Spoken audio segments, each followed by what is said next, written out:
sa orasyon.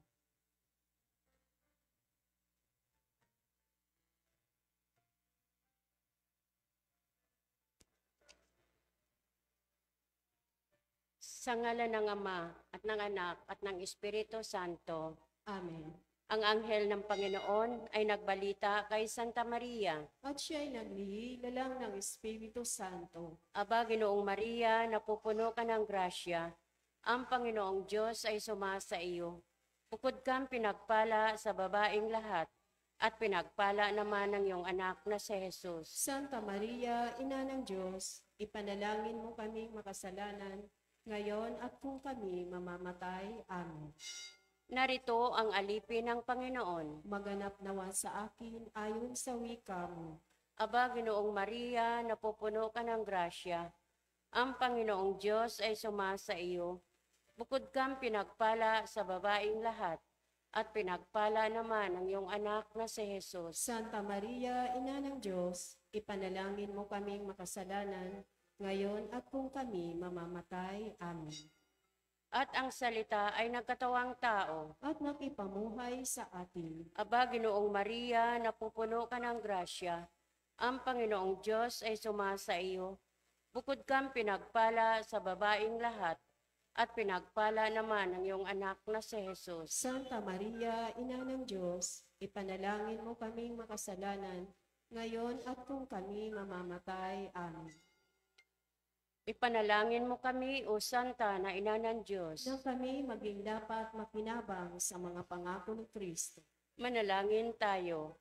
Panginoon namin Diyos, kasihan mo nawang aming mga kaluluwa sa iyong mahal na grasya, at yayamang dahilan sa pamamalita ng anghel, ay nakilala namin ang pagkakatawang tao ni Jesucristong anak mo, pakundangan sa mahal na pasakit, at pagkamatay niya sa krus, papakinabangan mo kami ng kanyang pagkabuhay na mag-uli sa kadakilaan sa langit, sa pamamagitan ni Jesucristong aming Panginoon. Amen.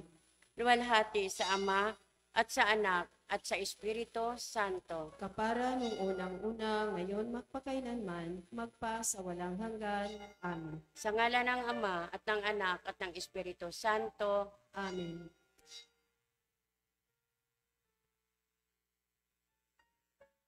At ang mamumuno po sa ating banal na pagdiriwang ngayon ay ang ating pong Kora Paroko, Reverend Father Douglas Dibadong.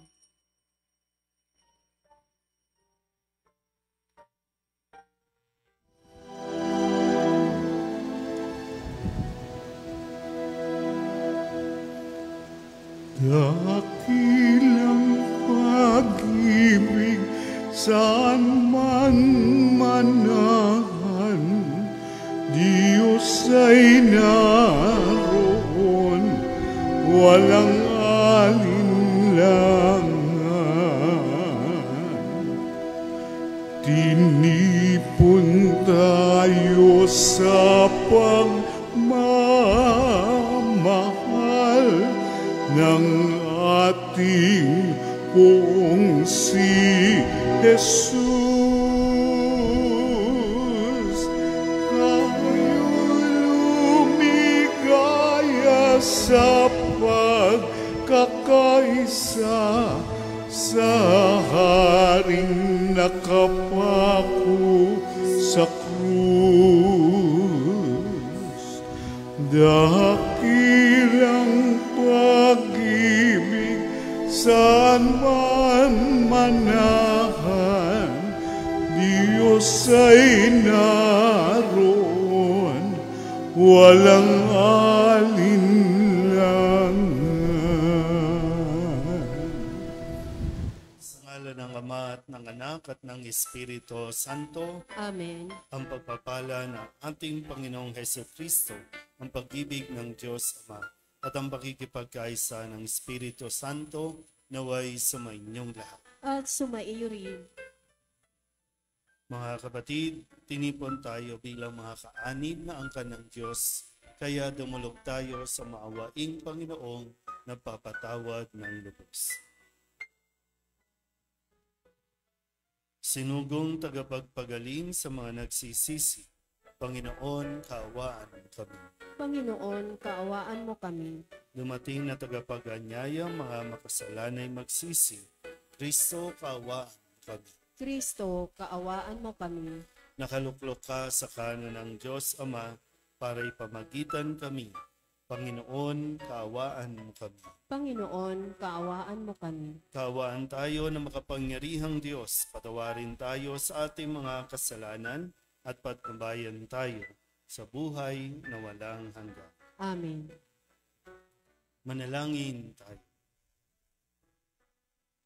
Ama naming makapangyarihan, ibalik mo kaming muli sa iyong piling at upang ganap na pakinabangan namin ang 40 araw na paghahanda para sa Pasko ng pagkabuhay. Hubugin mo sa iyong aral ang aming kalooban sa pamamagitan ni Jesucristo kasama ng Espiritu Santo magpasawalang hanggan. Amen. Maupo po ang lahat.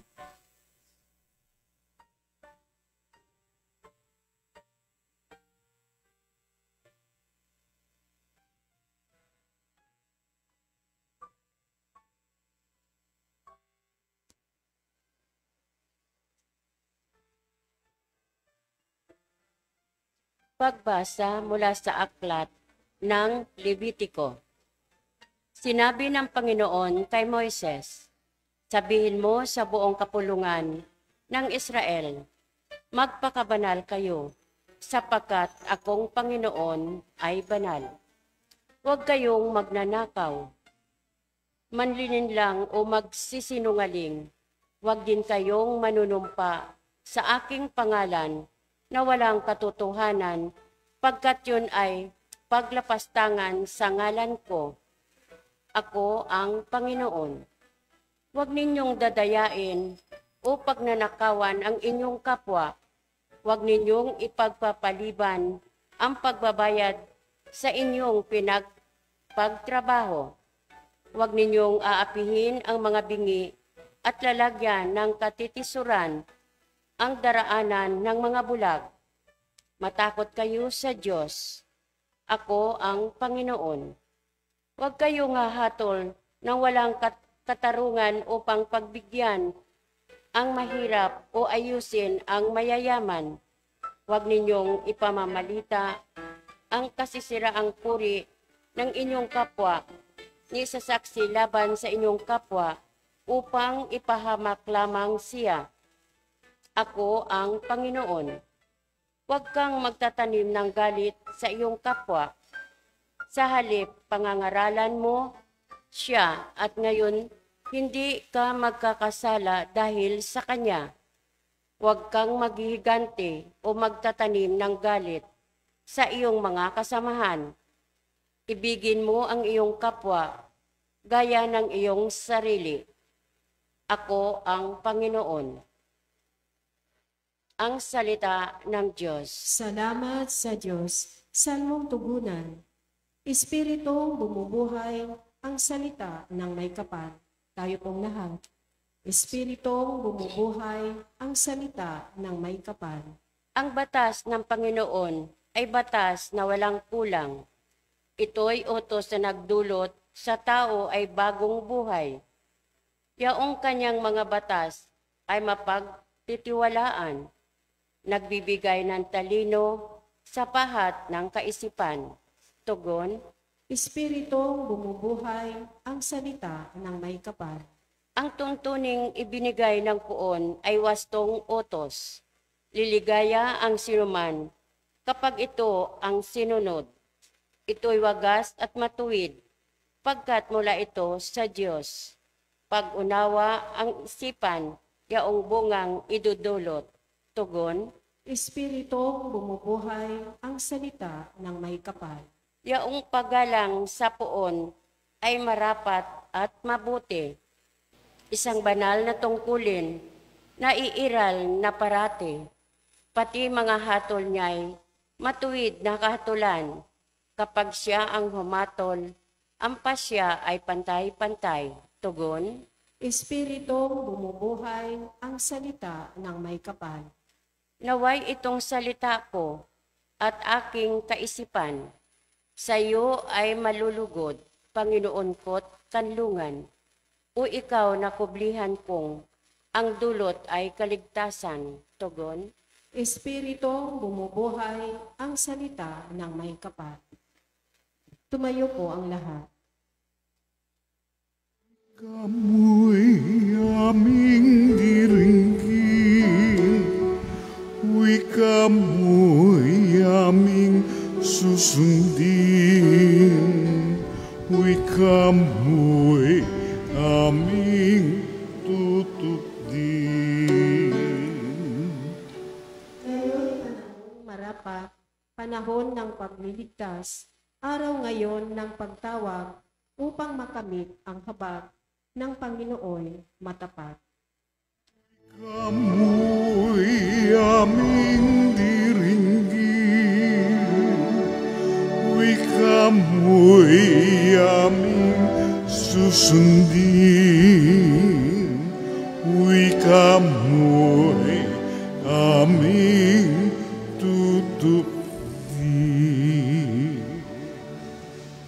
Sumainyo ang Panginoon. At sumaiyo rin, Ang mabuting balita ng Panginoon ayon kay San Mateo. papuri sa iyo, Panginoon.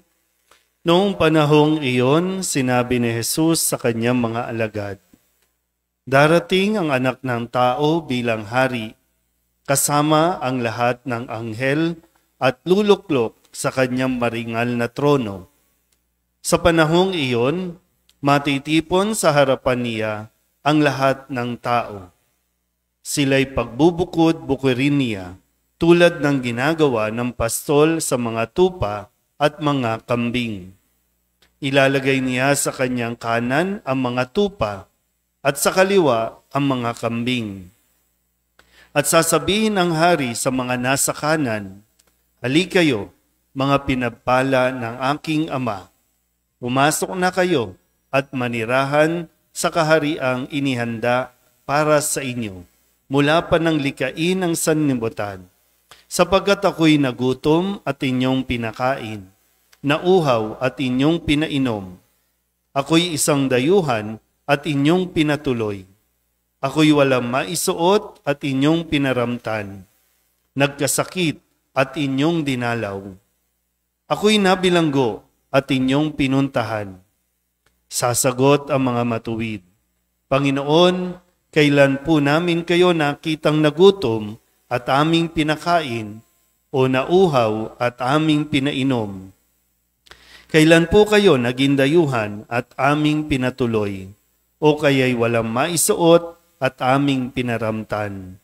At kailan po namin kayo nakitang may sakit o nasa bilangguan at aming dinalaw?" Sasabihin ng hari, "Sinasabi ko sa inyo, nang gawin ninyo ito sa pinakahamak sa mga kapatid kong ito ay sa akin ninyo ginawa." At sasabihin naman niya sa mga nasa kaliwa, "Lumayo kayo sa akin, mga sinumpa. Kayo'y pasaapoy na di mamamatay na inihanda para sa dyablo at sa kanyang mga kampon. Sapagkat ako'y nagutom at hindi ninyo pinakain, nauhaw at hindi ninyo pinainom. Ako'y naging isang dayuhan at hindi ninyo pinatuloy. Ako'y nawalan ng maisuot at hindi ninyo pinaramtan. Ako'y may sakit at nasa bilangguan at hindi ninyo dinalaw." At sasagot din sila, "Panginoon, kailan po namin kayo nakitang nagutom, nauhaw, naging dayuhan, nawalan ng maisuot, may sakit o nasa bilangguan at hindi namin kayo pinaglingkuran?" At sasabihin sa kanila ng hari, "Sinasabi ko sa inyo, ng pagkaitan ninyo ng tulong ang pinakahamak sa mga ito, ako ang inyong pinagkaitan. Itataboy ang mga ito sa kaparusahang walang hanggan. Ngunit ang mga matuwid ay tatanggap ng buhay na walang hanggan." Ang mabuting balita ng Panginoon. Pinupuri ka namin, Panginoong Hesukristo. Isang magandang gabi po sa inyong lahat. Ngayon po ay Lunes sa unang linggo ng 40 araw na paghahanda. Pinaghahanda tayo para sa panahon ng pakikipagtagpo natin sa Diyos. Isang magandang paalala po ito na muli natin mapagnilayan kung ano ba ang ating mga ginagawa at ano ang hindi natin ginagawa. Sa panahon ng Kwaresma, magiging abala tayo, marami tayong gagawin. Pero ito bang ginagawa natin o mga balak nating gawin ay sa talagang magiging kapaki-pakinabang? Ito ba talaga yung nais ng Diyos na ginagawa natin? Kasi baka baliwala ito pagdating ng araw. Kasi sabi po dito sa Ebanghelyo ni San Mateo, ito yung mga huling bahagi na pagdating ng araw, ang anak ng tao ang siyang ahatol sa atin. At ang sabi, pagbubukod-bukurin niya ang mga tao na parang mga tupa at kambing. Ang mga tupa sa kanan, ang mga kambing sa kaliwa. Ang mga tupa, ito yung mga tumulong, nakipagkapwa tao. Ang mga nasa kaliwa, ito yung mga walang pakialam sa kanilang kapwa. Dahil nga sinasabi din na kung ano ang ginawa natin sa ating kapwa ay ginawa natin sa Diyos at kung ano yung hindi natin ginawa sa ating kapwa ay hindi natin ginawa sa Diyos. So, hindi natin po pwedeng sabihin na wala tayong pakialam. Lalo't lalo na hindi natin pwedeng sabihin na wala naman tayong ginagawang masama sa ating kapwa. Sabihin niyo nga po, wala akong ginagawang masama. Sigurado ba talagang wala? Kaya nga yung panahon ng Kwaresma, suriin natin mabuti. Wala ba talaga tayong ginawang masama?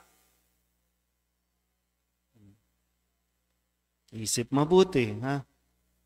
Okay, kung talagang wala, siyempre hindi naman natin pwedeng husgahan ang bawat isa. Kasi ang sabi, nasa Diyos ang panghusga. Siya ang hahatol sa atin kung wala ba talaga tayong ginawang masama. Pero okay, pwede natin bigyan ng benefit of the doubt, wala talaga tayong ginawang masama. O, ang next question, may ginawa ba tayong mabuti? Kasi hindi lang basta, wala akong ginawang masama. Kaya ang tanong, may ginawa ka bang mabuti? Kasi yan yung dalawang bagay na itatanong sa atin.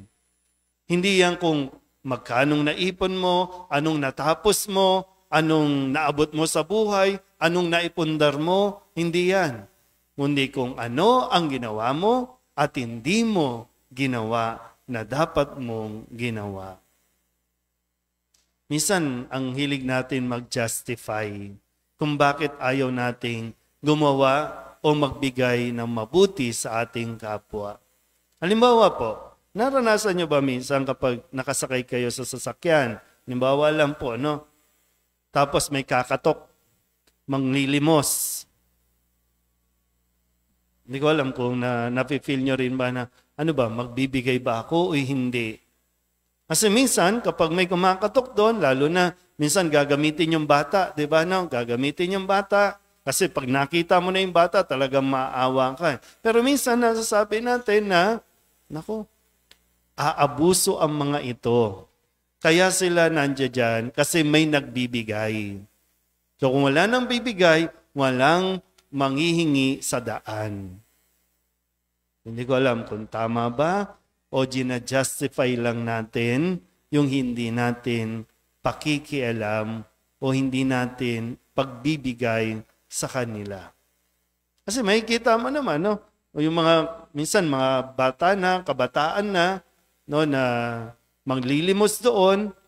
Pagkatapos, pag di mo binigyan, makikita mo nando doon, nakaandusay doon, naguhuntahan doon, nagsiselfone doon. Pero Ano nga ba talaga? Minsan may dilemang gano'n, no? Ano ba, tutulungan ko ba? Magbibigay ba ako o hindi? Pero hindi natin alam. Matsempohan natin na baka mamaya si Jesus na nga yung kumakatok, pero dahil ginagamit natin yung ibang mga justification, ayon sa batas, bawal magbigay. Pero nagbibigay ba tayo sa ibang paraan? Sa tamang pamamaraan? Nag-aabot ba tayo? Yan, di ba? Isa sa mga kailangan natin tutukan ngayong 40 araw ay yung kawanggawa. Hindi lang tayo pwedeng dasal ng dasal. Tapos wala tayong kawanggawa. So kahit ma-memorize natin yung 4 na misteryo ng pagro-rosaryo, pero wala tayong ginagawa na pagkilos, kasi yun dapat yung nagkakaroon ng bunga. Wala din. Sa konteksto ng Ebanghelyo natin ngayon, may pagdating na araw, kung anong ginawa mo at ano ang hindi mo ginawa na dapat ginawa mo. Nawa, ang panahon ng Kwaresma ay magbigay sa atin ng mas malalim na pakikipag-ugnayan sa ating kapwa, lalo tigit sa pangangailangan ng iba. Amen?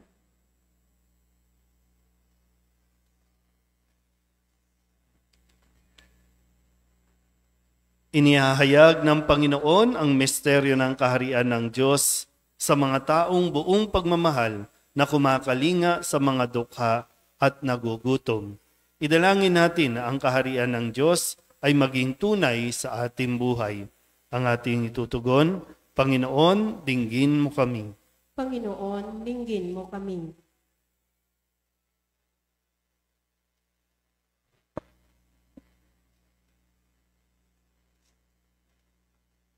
Ang simbahan, naway maging isang tahanan para sa mga naliligaw ng landas, ulila, mahihina at bigo.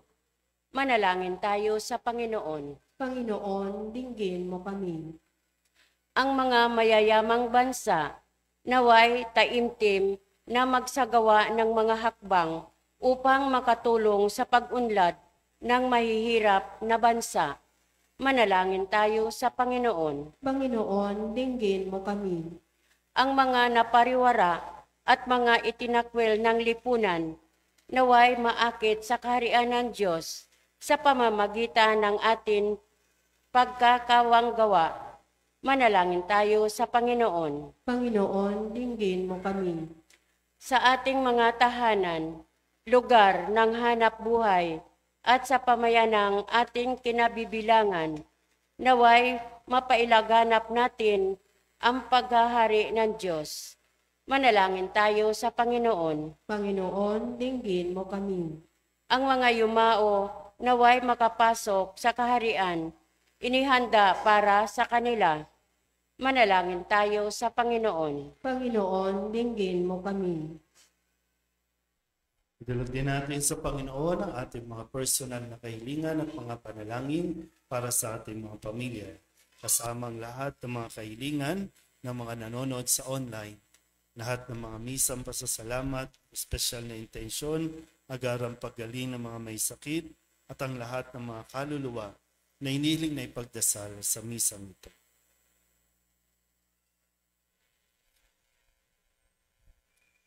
Ang lahat ng ito iniling namin sa ngalan ni Kristo, aming Panginoon. Amen. Maupo ang lahat.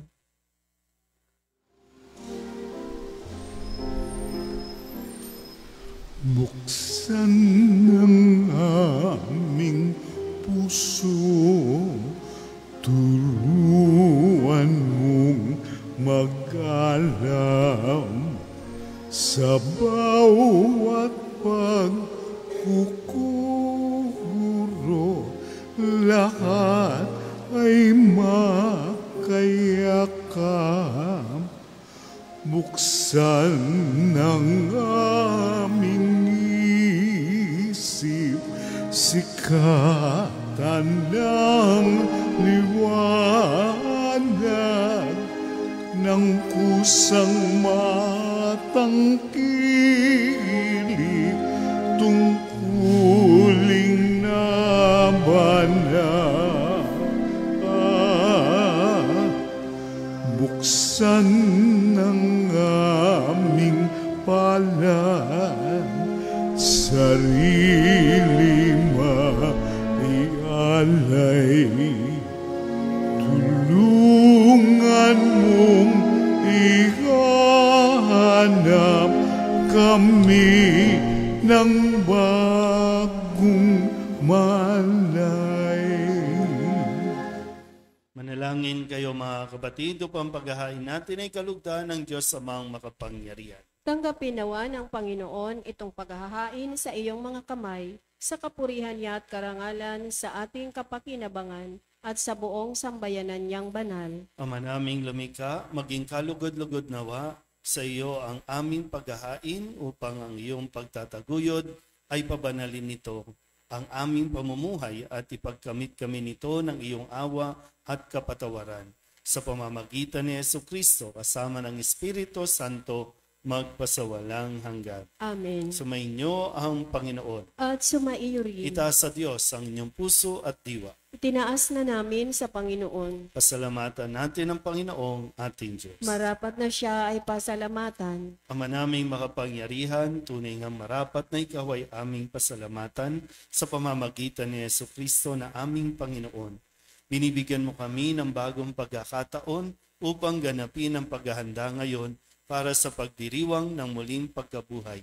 Kaysa ng iyong anak na minamahal, aming inilalaan ang panahon, talino't yaman para ganapin ang iyong kalooban na ang kapwa-tao ay lubos na damayan.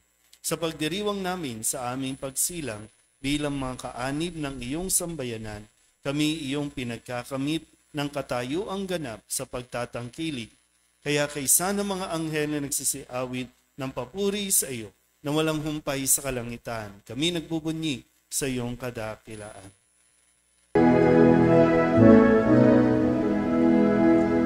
Santo, Santo, Santo, Panginoong Diyos ang makapangyarihan, napupuno ang langit at lupa ng kalwalhatian mo. Hosana sa kaitaasan, pinagpala ang naparirito sa ngalan ng Panginoon. Hosana sa kaitaasan.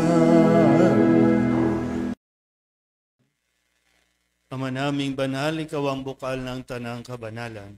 Kaya't sa pamamagitan ng iyong Espiritu, gawin mong banal ang mga kaloob na ito upang para sa aming maging katawan at dugo ng aming Panginoong Jesucristo. Bago niya pinagtiis ang kusang loob na maging handog, hinawakan niya ang tinapay, pinasalamatan kaniya, pinaghati-hati niya iyon, iniabot sa kanyang mga alagad at sinap.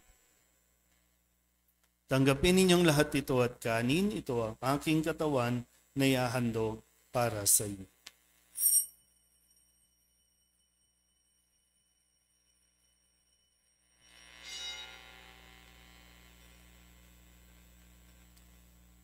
Gayun din naman nang matapos ang hapunan, hinawakan niya ang kalis, muli kaniyang pinasalamatan. Iniabot niya ang kalis sa kanyang mga alagad at sinabi, tanggapin ninyong lahat ito at inumin. Ito ang kalis ng aking dugo, ng bago at walang hanggang tipan. Ang aking dugo na ibubuhos para sa inyo at para sa lahat, sa ikapagpapatawad ng mga kasalanan. Gawin ninyo ito sa pag-alaala sa akin.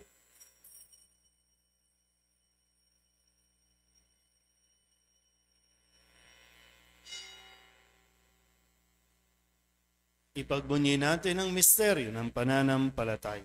Si Kristo'y namatay, si Kristo'y nabuhay, si Kristo'y babalik sa wakas ng panahon. Ama, ginagawa namin ngayon ang pag-alaala sa pagkamatay at muling pagkabuhay ng iyong anak. Kaya tiniaalay namin sa iyo ang tinapay na nagbibigay buhay at ang kalis na nagkakaloob ng kaligtasan. Kami nagpapasalamat dahil kami iyong minarapat na tumayo sa harap mo para maglingkod sa iyo. Isinasamo namin kami magsasalo-salo sa katawan at dugo ni Kristo ay mabuklod sa pagkakaisa sa pamamagitan ng Espiritu Santo. Ama, lingapin mo ang iyong simbahang laganap sa buong daigdig. Puspusin mo kami sa pag-ibig kay San Francisco na aming Papa at ni Jose na aming Obispo at ng Tanang Kaparian. Alalahanin mo rin ang mga kapatid namin na himlay na may pag-asang sila'y muling mabubuhay, gayon din ang lahat ng mga pumanaw. Kawaan mo sila at patuloyin sa iyong kaliwanagan. Kawaan mo at pagindapating kaming lahat na makasalo sa iyong buhay na walang wakas.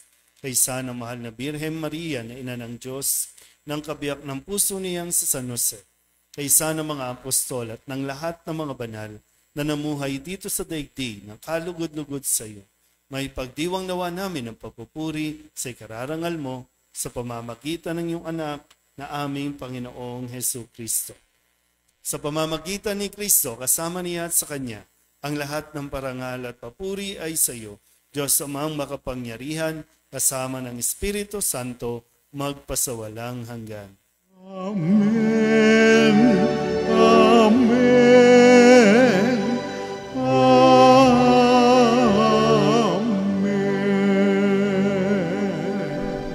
Sa tagubilin ng mga nakagagaling na utos at turo ni Jesus sa Panginoon natin at Diyos, ipahayag natin ang lakas loob.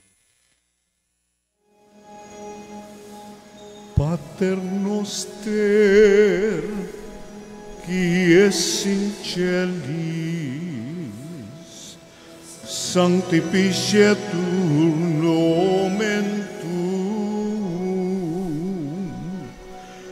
adveniat regnum tuum, fiat voluntas tua, sicut in cielo et in terra.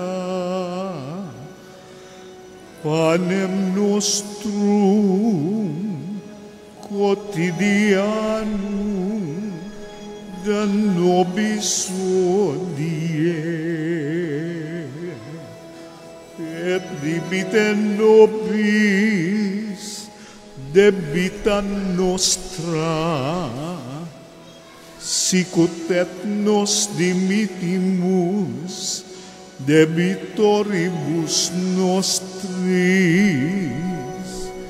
et ne nos inducas in tentationem, sed libera nos a malo.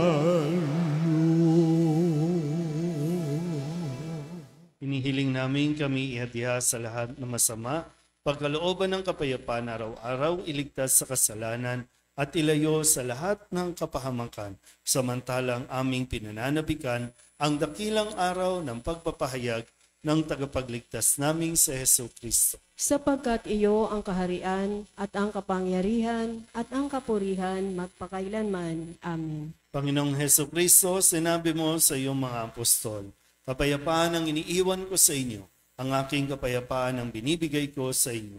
Tunghayin mo ang aming pananampalataya at huwag ang aming mga pagkakasala. Pagkalooban mo kami ng kapayapaan at pagkakaisa ayon sa iyong kalooban, kasama ng Espiritu Santo, magpasawalang hanggan. Amen. Ang kapayapaan ng Panginoon ay laging sumainyo. At sumaiyo rin. Magbigayan po tayo ng kapayapaan sa isa't isa.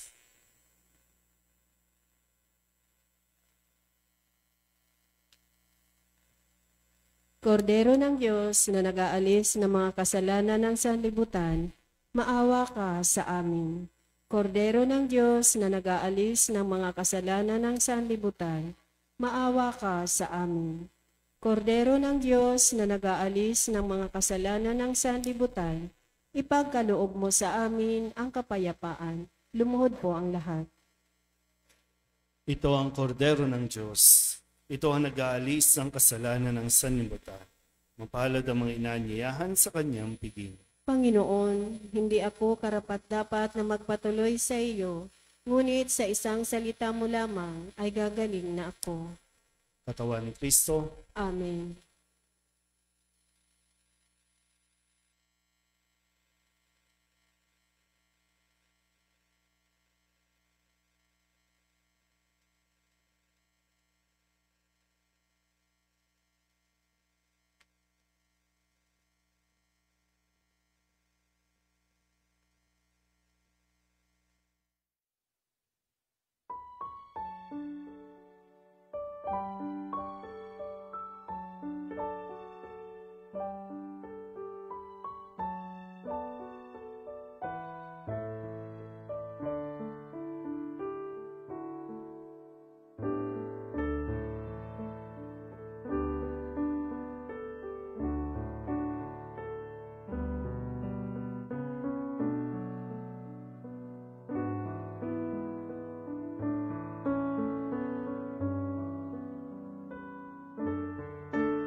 Ama naming mapagmahal, sa aming pagsasalo ngayon sa iyong banal na piging, naway makapakinabang ang buong pagkatao namin upang ang iyong kaligtasang dulot ay aming kamtin at ang kagalingang kaloob mo ay ganap na tamasahin sa pamamagitan ni Jesucristo kasama ng Espiritu Santo magpasawalang hanggan. Amen.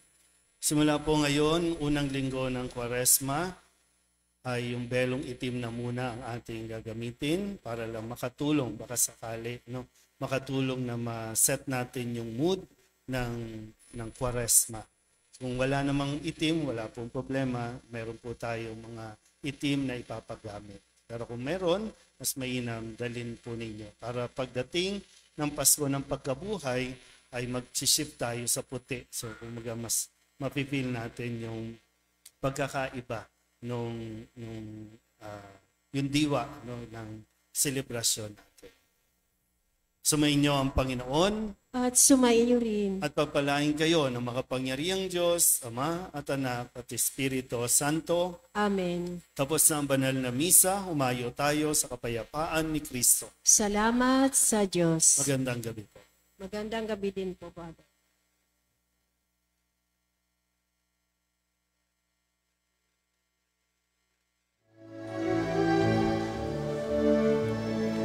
Walang sinumanang nabubuhay para sa sarili lamang. Walang sinumanang namamatay para sa sarili lamang. Tayong lahat ay may pananagutan sa isa't isa. Tayong lahat ay tinipon ng Diyos na kapiling.